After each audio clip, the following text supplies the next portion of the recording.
Welcome, everyone. We will get started in just a moment. Thank you.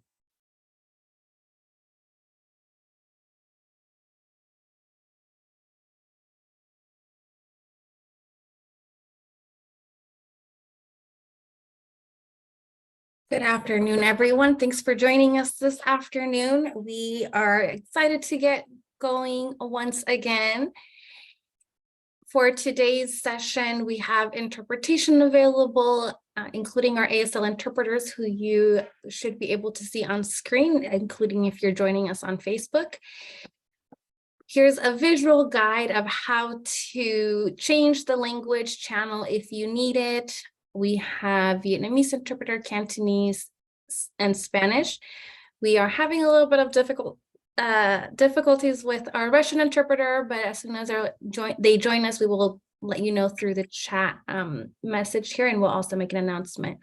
So you can find that channel by clicking the globe icon at the bottom of your screen. If you're on your phone or on a desktop, you should be able to find this image and it says interpretation and select the language from there.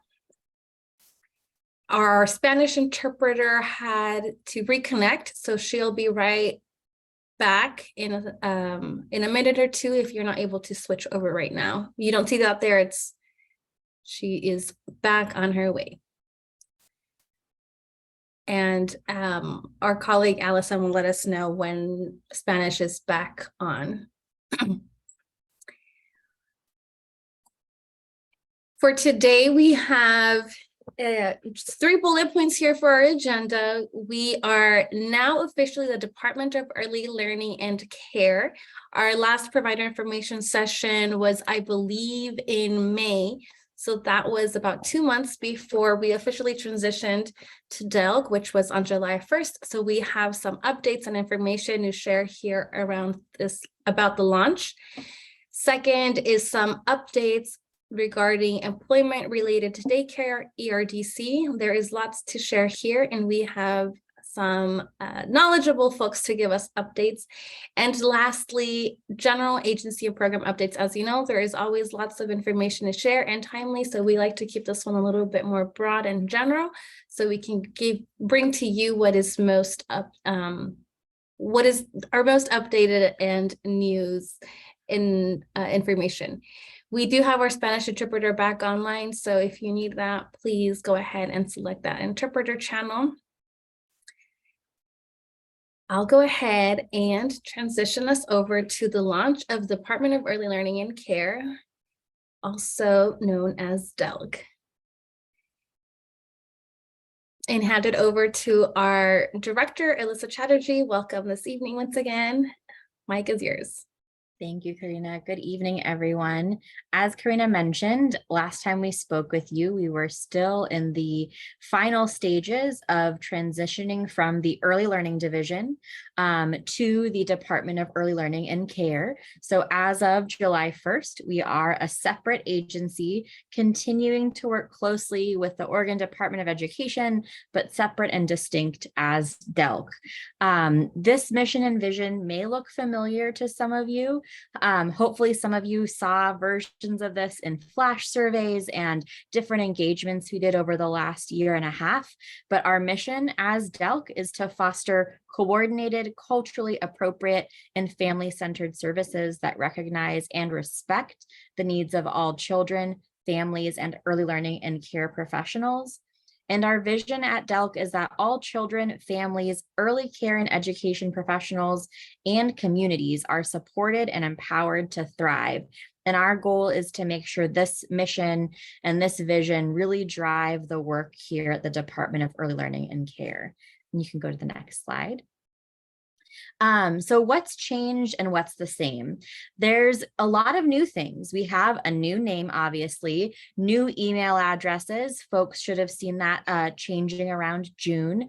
A new look. You can see our logo in the corner there, new color scheme. We also have moved the ERDC program, Employment Related Daycare, from the Oregon Department of Human Services to DELG.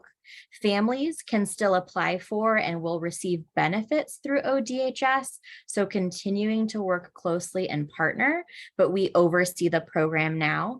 All information, including searching for providers, information on early learning programs, resides on our new DELC website, which we will be sharing with you today.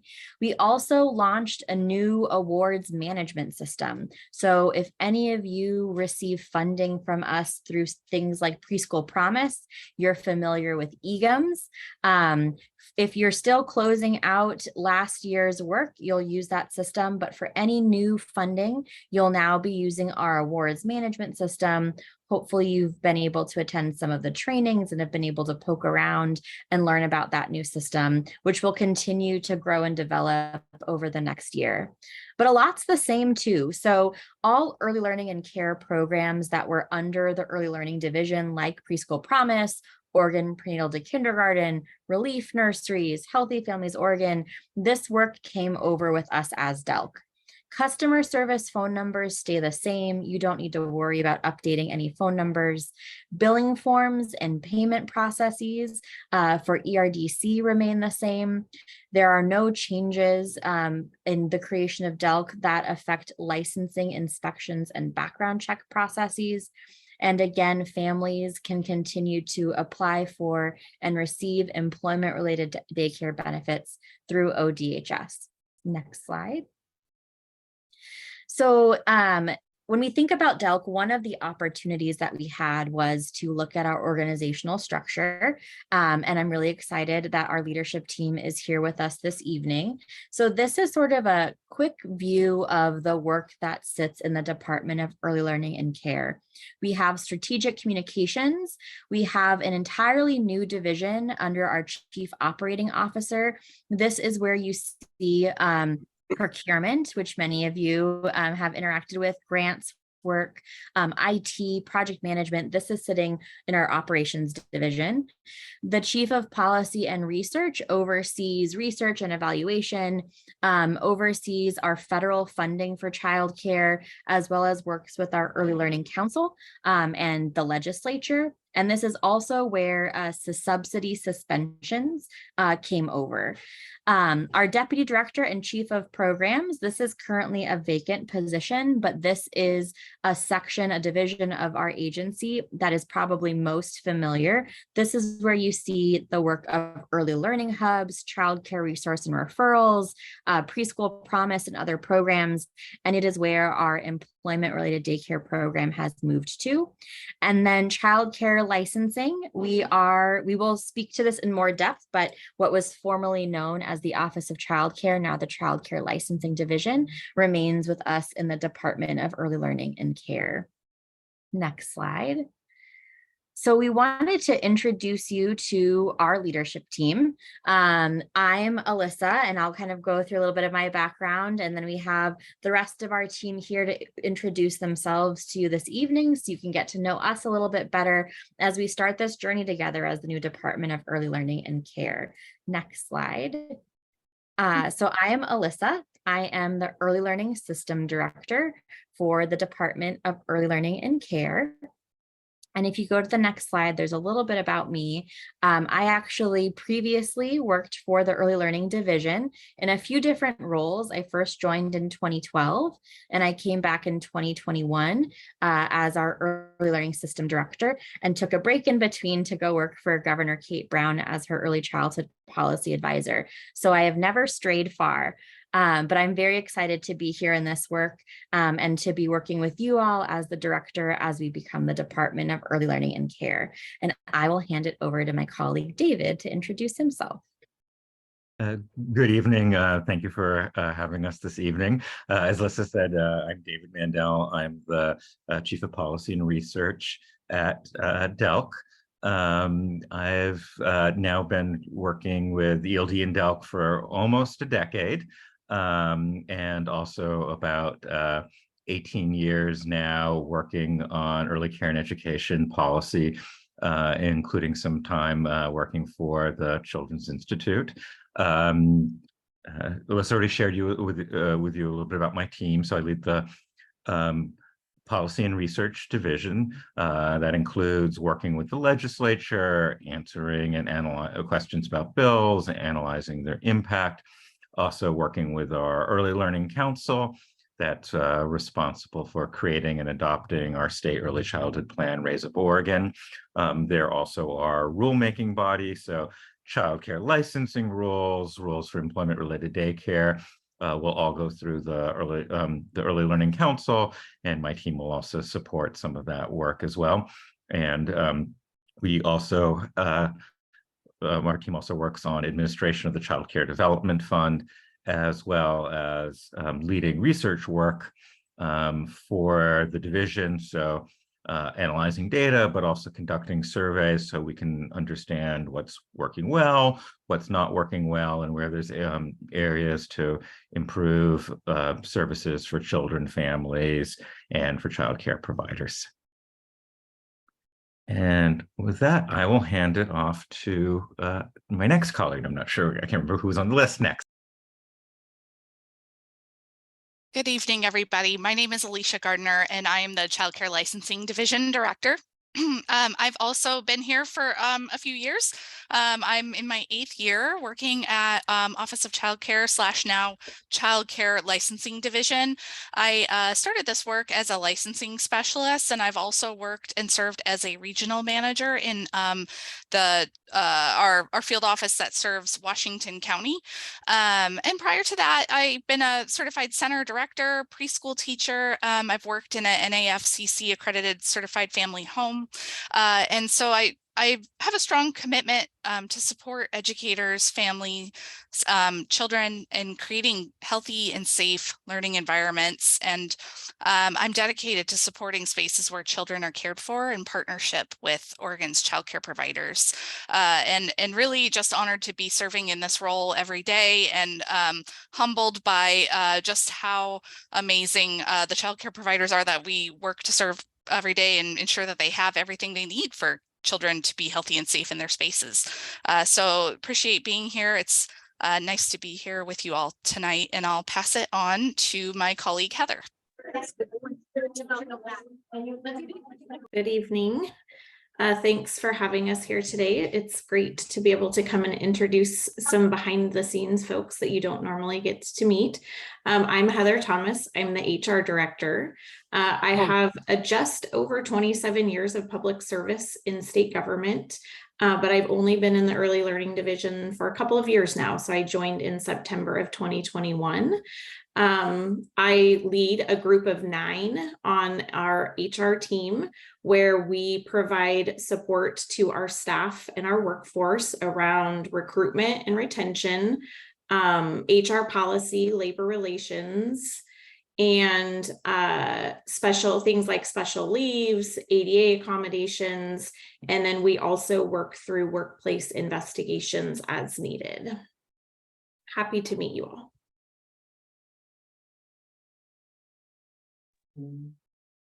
Hey there, good evening, everyone.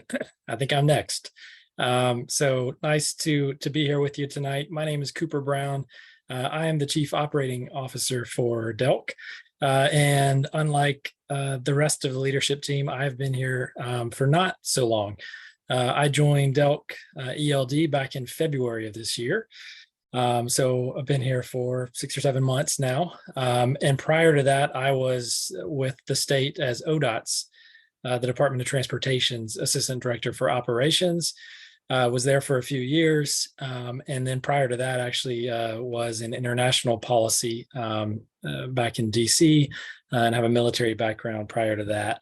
I'm really excited to be part of this organization. And as Alyssa said, the operations team, if you recall that org chart that Alyssa quickly went over, includes really the what you might call the back office or administrative functions of the agency. So think about accounting and budgeting, IT, grants management, procurement, those kinds of things that are more or less behind the scenes, but are really important to keep the wheels of the agency turning, and to ensure that we're providing our customers, you all, and families in Oregon with the services they need. So I'm really excited to be part of that team. We've got a great operations team, many of whom are new to the agency, but pretty long in the teeth in terms of state service and understanding how operations work. So I think we're going to be able to really serve you all very well, is my hope. And I'm really excited to be part of that and help us strengthen the services that we provide. So excited to be here with you tonight. And I think I pass it on to my colleague, Kate. Hey folks, it's wonderful to be in virtual community with you. My name is Kate Gonzalez. I'm the new Strategic Communications Director. I believe I'm the newest of the team. I joined last week, I believe it was. So I've spent the last 15 years leading a variety of different political communications efforts and campaigns. Most recently, I was over in housing with the state. Prior to that, I was with ACLU of Oregon. I've also had the pleasure of getting to work on education-related issues, working with the American Federation of Teachers and the Oregon School Employees Association for many years. I'm very passionate about this work. I have 2 little ones at home, although not quite so little now. And every day they show up with so much curiosity and just are such evolved humans with the way they kind of use all these restorative justice methods and name their emotions. And they're just so much better already than folks my own age, and I attribute a lot of that to the folks who are around them and are providing care day in, day out. And so in communications, I'm really passionate about lifting up stories from community. And so really hope to get to know y'all and elevate your work and find out how we can partner and more effectively champion your work so that we can move the dial on these issues. So just want to open up the door to please reach out to me. It will take me a little while to get oriented here, but really hope to get to highlight the work you're doing day in, day out. I'm originally from Hawaii, try to go back there to see family pretty regularly, but have considered Oregon home for many decades. So with that, I think I have the pleasure of getting to show you the website for any of you who haven't had the chance yet to head on over. I think that's on the next slide. I encourage you to check out the resources we have listed there. We're interested in your feedback.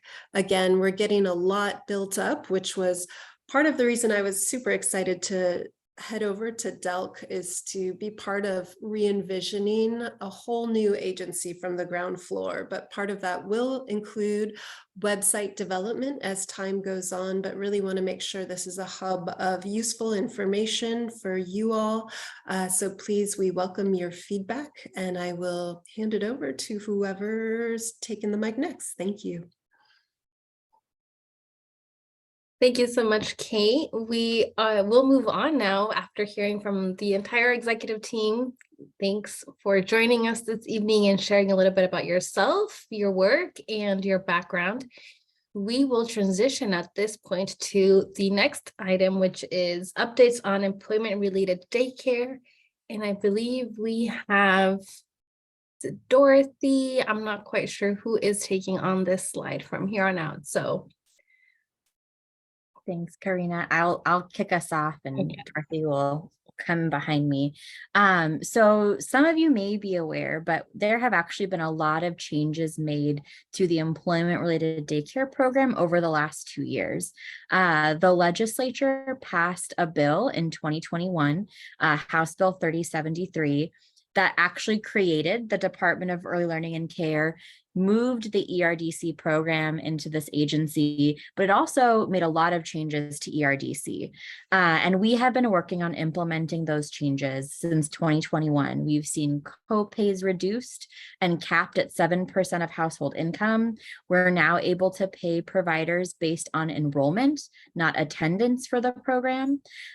This January, we were able to expand eligibility to full-time students.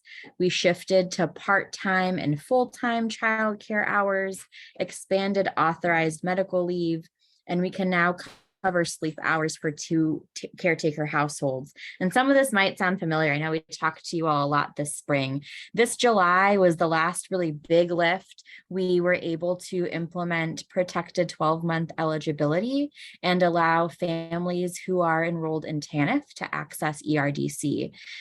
We have one more big change that will take effect next year, but all of these changes have really made this program work better for families and providers. And you can go to the next slide.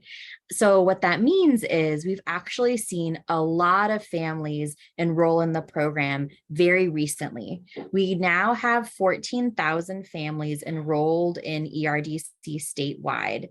That was actually a 52% increase last biennium. And you can see on this line chart that we started at about 9,000 families just back in February of 2022, and now we're up at over 14,000. We actually grew 65% between August of 2021 and this past August. So we've seen so much growth happen really, really quickly. And it's really demonstrating that these changes to the program are working, and more families are able to take advantage of the program. Something that we have to consider, though, is our budget. So every 2 years, the Oregon legislature sets agency budgets. And this was our first budget as the Department of Early Learning and Care and taking over the ERDC program. So just because the number of families enrolled increases doesn't mean we automatically get more funding. And you can go to the next slide. And so what this means in this case is because the program has grown so much, but we haven't seen increases in investments. And I think there's one more slide we can go to. That actually means that we are going to have to enact a wait list. Some of you might have heard this today. We made this announcement this afternoon and wanted to take advantage of our time with you today to walk through this. So we are enacting a wait list. New families have until November 3rd to apply before the wait list takes effect. And we know that families will be interested in continuing to enroll between now and then. And I'm going to turn it over to my colleague Dorothy to talk a little bit about how this wait list is going to work and who is not affected by the wait. Thank you. Thank you, Alyssa. So the waitlist is starting after November 3rd. What that means is any new families, current families can apply for ERDC between now and 11:59 p.m. on November 3rd and can be screened for ERDC eligibility as usual. So families can still right now apply for ERDC and be screened for eligibility as usual and will not be subject to a wait list. If you want to go ahead to the next screen, we can talk through the wait list. Once a wait list is enacted, there are a few populations that will be exempt from the wait list. These include families that are already on ERDC. So if a family is reaching the end of their certification period, they'll have 2 months to a 2-month window to recertify. If their case closes before they recertify, they can request ERDC within 2 months after the case closes, and will be able to be exempt from the wait list or skip the wait list and enroll in ERDC if they continue to be eligible. Families receiving TANF or TANF Domestic Violence Survivor Grant will continue to be eligible to enroll to receive ERDC. Families transitioning out of TANF or who have received a TANF Domestic Violence Survivor Grant in the last 3 months will also be able to enroll to receive benefits. The third population that is exempt from the wait list are families referred by child welfare. Child welfare workers can refer families who need childcare. They can be referred to ERDC if they need childcare to keep their child from being removed from the home, to allow a child to return home, or to allow a child to be placed with a known adult. These families are referred by their child care worker, and they can continue to enroll in ERDC to receive benefits. And the fourth population that is exempt from the wait list or that can skip the wait list are families placed in a contracted slot. So they're able to enroll in ERDC if they're currently being placed in a contracted slot for Head Start. You can go to the next slide. So again, what this means is when enrollment closes after November 3rd, no new families will be able to enroll in ERDC until our caseload drops, unless they're part of one of those exempt populations on the previous slide. And caseload is going to drop as families leave the program. With the new 12-month eligibility, guaranteed eligibility for 12 months, it means that fewer families will leave the program each month. Families outside of our exempt populations on the previous screen will wait until that ERDC caseload is lowered to be evaluated for eligibility. When we do reach a point where that caseload has dropped and we are ready to invite families off of the wait list, families will be selected to be evaluated for ERDC based on the date that they were initially screened. This means that first to apply and be placed on the wait list would be the first to be selected off of the wait list. When families are selected off the wait list, they're invited to reapply to ERDC within 45 days. And after they reapply, their eligibility will be evaluated. You can go ahead to the next slide. And we have developed some resources for you to work with families that you may serve that are on ERDC or who may be eligible for ERDC. A toolkit's going to be available next week that will include talking points and FAQs. We already have translated one-pagers describing the waitlist and translated family resource guide up on our website. The URL you see down here on the bottom of the slide is a direct ERDC page that you can go to find more information about the waitlist, as well as the one-pager and family resource guide that has already been translated. And I think if you go to the next one. And then when we talk about the family resource guide, some of the resources that you'll see in that family resource guide that we have available for families are referencing 211 and early learning hubs that can support families in accessing different programs and benefits when they can't immediately receive ERDC. So families that may also qualify for other DELC programs that provide affordable, high quality childcare, including Preschool Promise and Oregon Prenatal to Kindergarten. And we encourage families to reach out to their early learning hubs to learn more. They can contact 211 for assistance with their childcare needs as well. And there's specific instructions that families can dial 211, text the keyword children, or email children@211info.org. And I think that might be the last slide for this, this portion. Yes.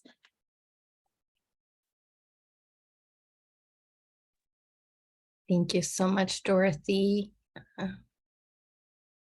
We are just tracking questions around this topic, but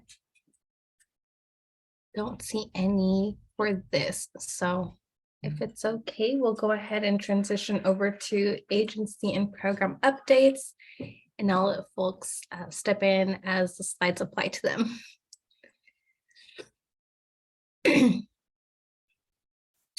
Good evening, everybody.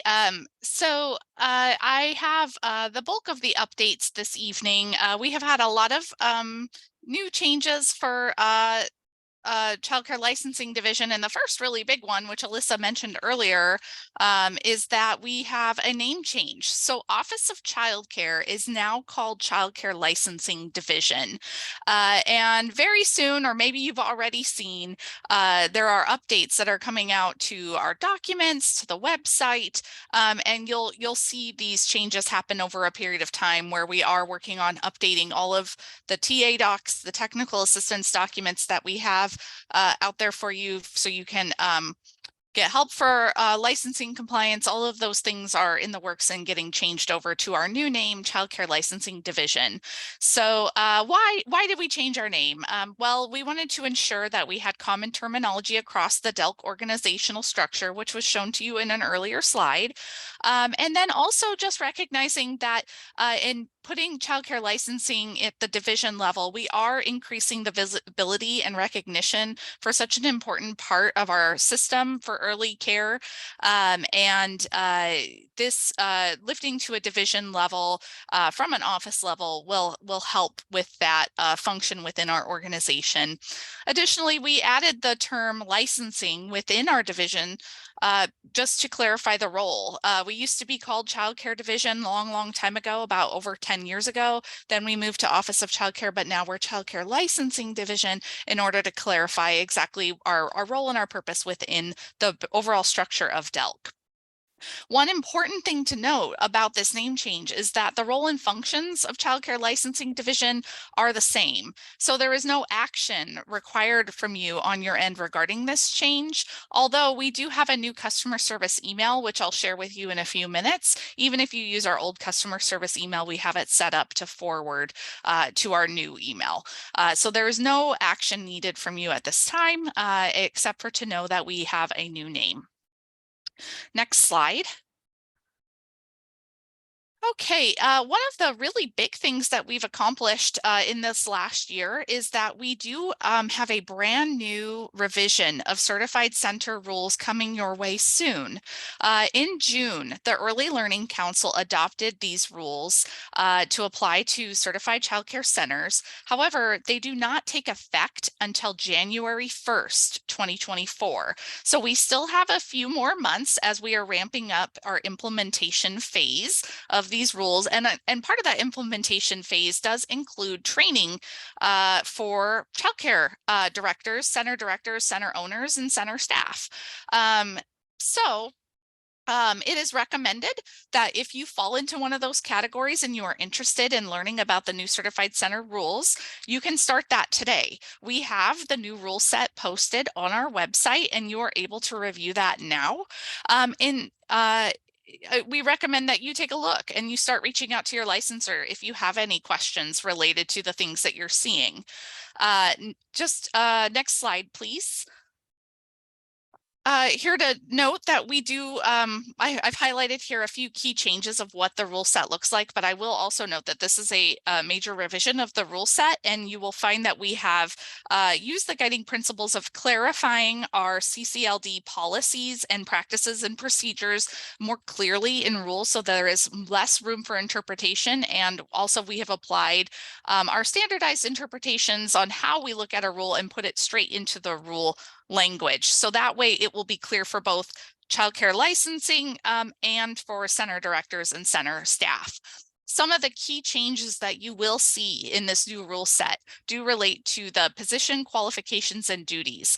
I will highlight that now we have built in a structure starting January 1st, which will make it easier to qualify staff as teacher qualified and able to be alone with children.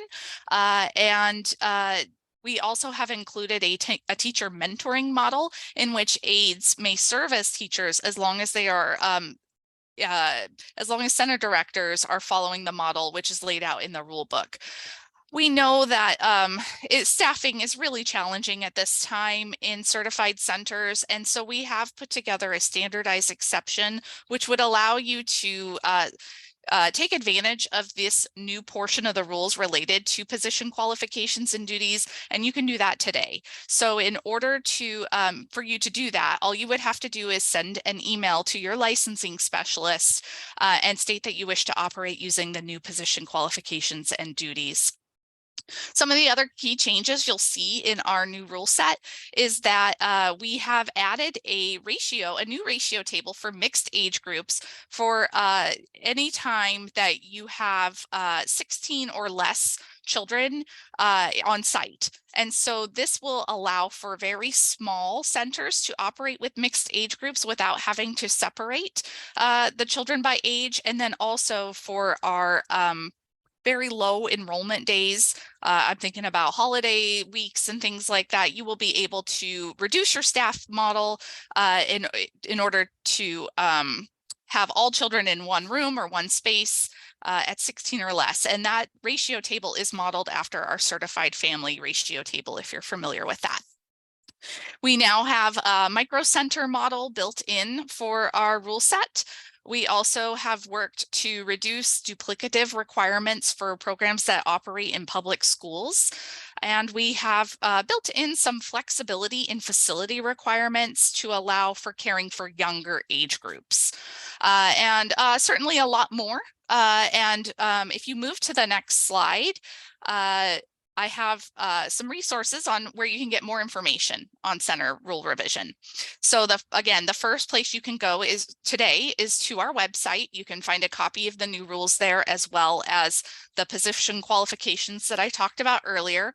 You can reach out to your licensing specialist if you have any questions related to the rules that you see online.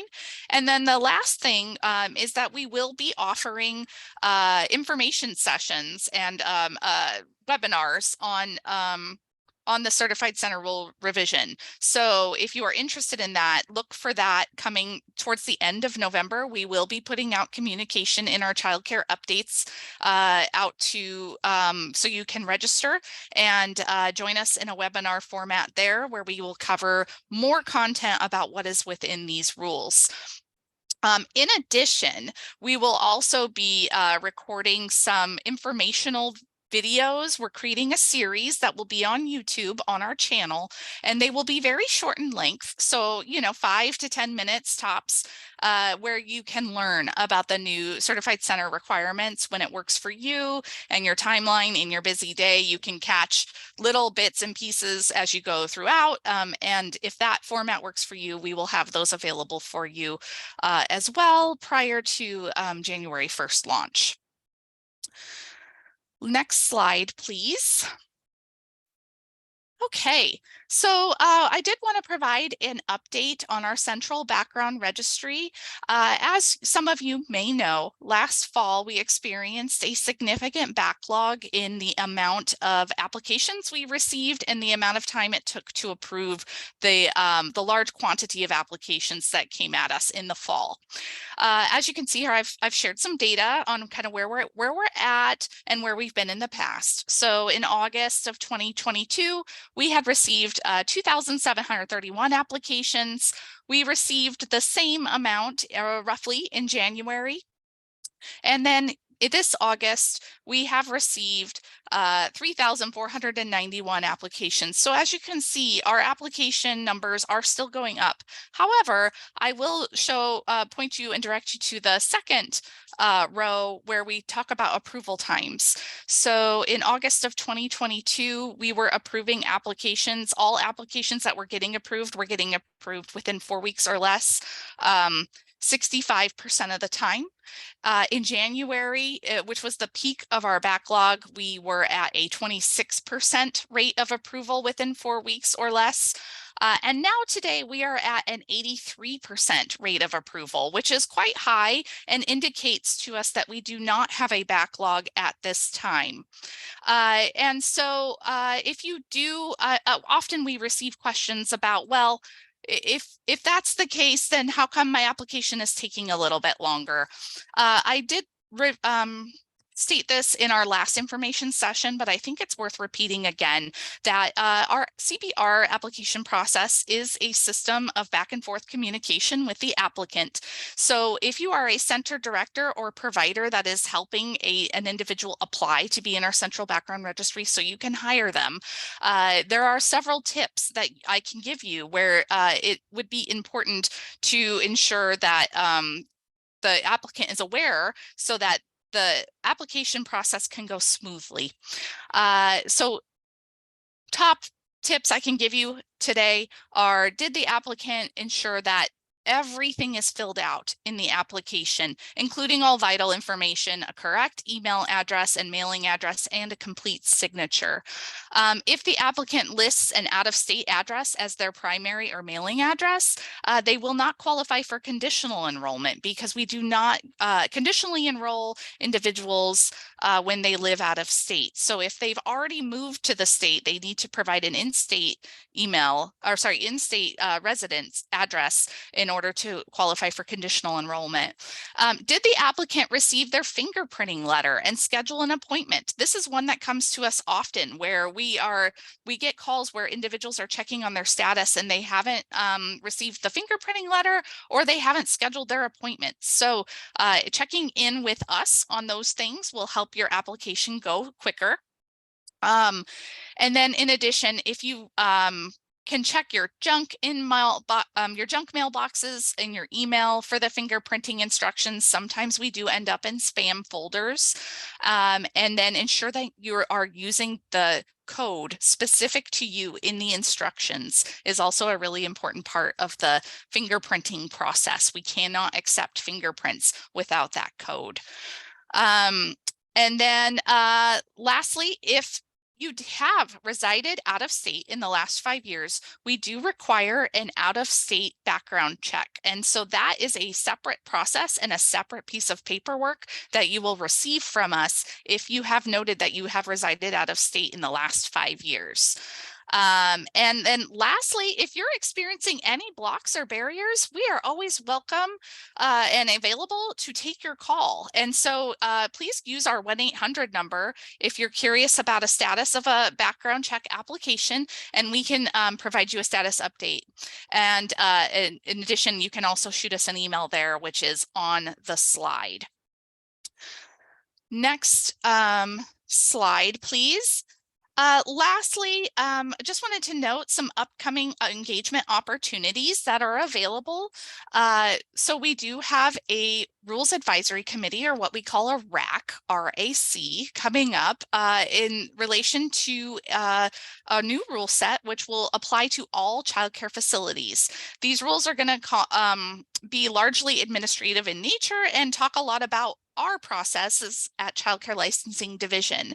So they will cover how we conduct complaints and investigations, what it means if you were exempt, prohibited, providing unlawful care, or what our civil penalties associated with unlawful care will look like. It will also cover union representation at contested case hearings, and then exempt care rules.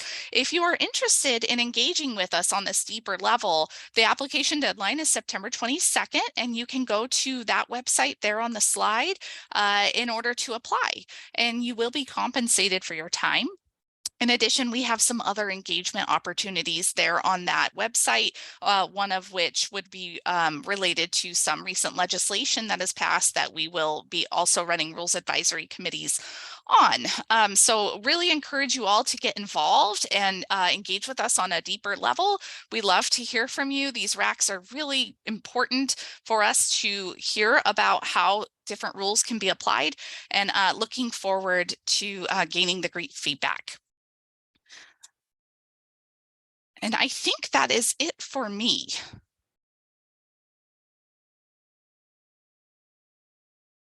Thank you, Alicia. We have some questions that we can go over, and Great. Will be the slide, but I will defer to colleague Ronnie if you want to help us out with the questions, and then we have the team here for those. So we'll probably try to take them by theme or by today's subjects. Thank you. That sounds great, Karina. Thank you so much. Dorothy, you had mentioned something in your presentation about sleep hours. Can you tell us what sleep hours means when it comes to ERDC? Sure, thank you, Ronnie. So I think that Allison was putting in a reply on this, but what that means, what I was referring to is that ERDC families are now eligible for sleep hours when a caretaker works a night shift. Thank you. So we have questions around wait times for phone calls and for forms to be sent out. Can you tell us what individual might expect to wait on the phone and to get forms sent out? Hey, Ronnie, I'm happy to jump in on that one because I see a lot of those are ERDC related. And yet we're working to ensure that we provide the promptest customer service we can. We do have obviously challenges like everyone in terms of staff, but that's one of our top priorities, is ensuring we provide quicker customer service. So getting this feedback and hearing what your experiences are with wait times on the phone is really helpful for us to hear. And we're continuing to work with, when it comes to forms, I saw there was a question in there as well, and billing forms and the like, continuing to work with our ODHS partners to ensure that we're processing those quickly and they're getting them out quicker to you all, and ensuring that we're focusing on really getting those, providing that service in as prompt a time as we can. So getting feedback on what you're experiencing, and hopefully you're going to see an uptick and an increase in bettering of that service is really helpful. So providing that feedback to us is great. Thank you. Thank you, Cooper. Let's see, Alicia, I hope you didn't go far. There was a question about the staff wanted to know about the URL for their center director and certification. Allison will probably be putting that in there for that individual soon. There was questions about, could they start using the new center rules now, or can we start using the new rules for licensing now besides the staffing piece that was mentioned? That's a really great question. And I know that there are some rules that will bring relief to certified centers, and they will probably go beyond the staffing model, which is why we engaged in the revision in the first place, because we knew that our rules needed to match the times and also be responsive to how centers operate today. What I will tell you is I think you should reach out to your licensing specialist to talk about the individual rule that you are interested in. We can always look at our current rule and see if there is an exception that we can make, and you would have to go through the exception process in order to get that on file. But the first step would be to reach out to your licensor regarding which specific rule you're interested in applying today. Thank you. Dorothy, I have a question for you. So if a family applies after November 3rd, then they're going to go on a wait list. Do they stay on that wait list till the current caseload decreases and has space for them to join? How does that work? Sure. Thank you, Ronnie. So a family that applies for ERDC after November 3rd, unless they're one of those exempt populations we mentioned, so a family recently receiving TANF or transitioning off of TANF, receiving TANF domestic violence survivor grant, child welfare referral, Head Start contracted SLAP, or a family already receiving ERDC and recertifying. Those families, even after the wait list is activated, will be able to skip the wait list and continue to receive ERDC benefits. If a family is not part of that exempt population, they would be placed on a wait list until the caseload drops. And then at that point, when we get to that point, they'll be able to be invited off of the wait list to reapply for ERDC. Thank you.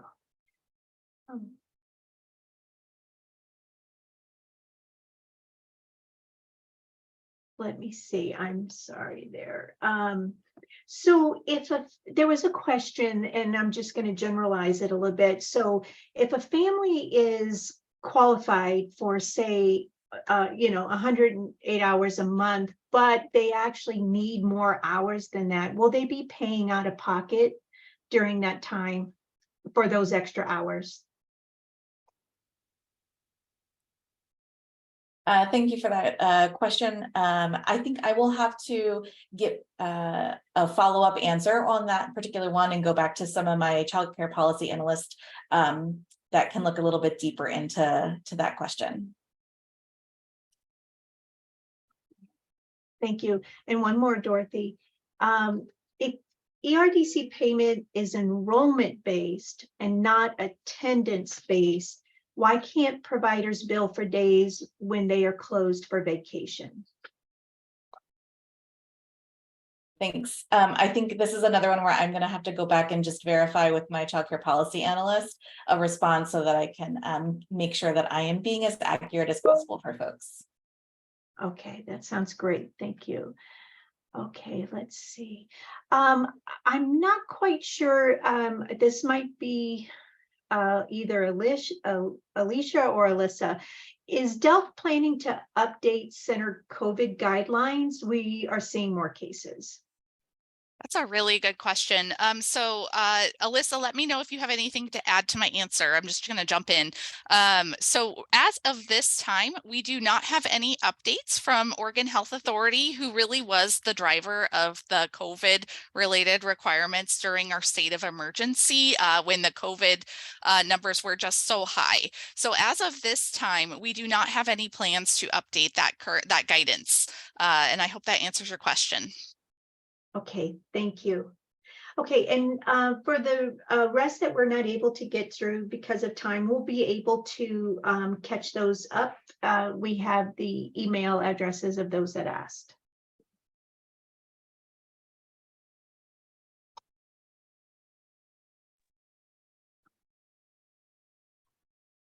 Thank you, Ronnie. And I think that about gets to most of the questions. I know we had one question in the comments that was addressed by Director Chatterjee. I don't know if you want to address it for our audience.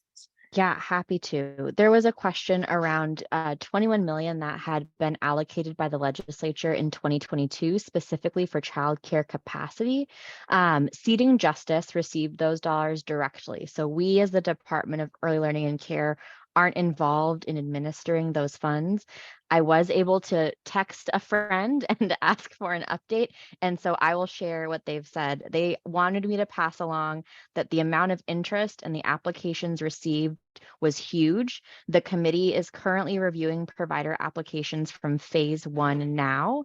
The final decision on the current phase, and apologies if you can hear my kitchen noise, should wrap up in mid or by the end of October.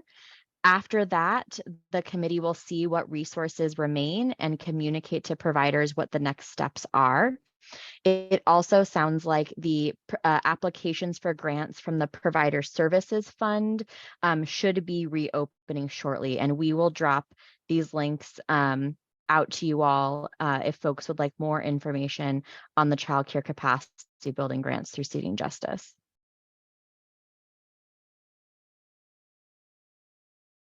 Thank you so much, Alyssa, for that update just in real time. Great. We have received kudos for Ronnie's Q&A skills. So thank you. Thanks so much to everyone who's here with us this evening, joining to hear more about what is coming through DELC. And again, just want to highlight that for continued updates, timely updates, please go onto our website and sign up to receive the childcare updates. These get sent out depending on news information that's coming in. So we'll be able to share this information and other as it comes available through this. And we have the link on the chat now for folks who are on a computer to be able to click on that directly. Thanks to those who were also joining us through Facebook. We were able to answer some of the questions there as well. So we will go ahead and call it a night, I believe, unless there's anything else that needs to be said. Thanks for your patience and your grace. There are lots of people working on all of these different programs, and sometimes we need a couple brains to come together to answer all of the questions. So thanks for your grace and your patience. For those that we have registration emails, we'll go ahead and respond individually if we weren't able to get to your question today.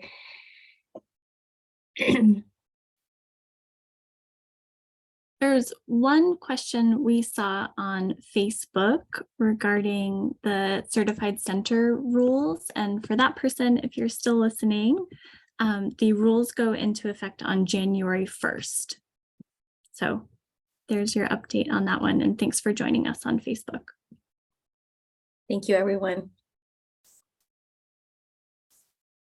We will have a survey at the closure of the Zoom webinar. So if you can give us some feedback there as well, always welcome to continue to bring topics that are of interest for you and to continue improving your Zoom webinar experience as well. And that should automatically populate once this webinar closes. Thank you, everyone.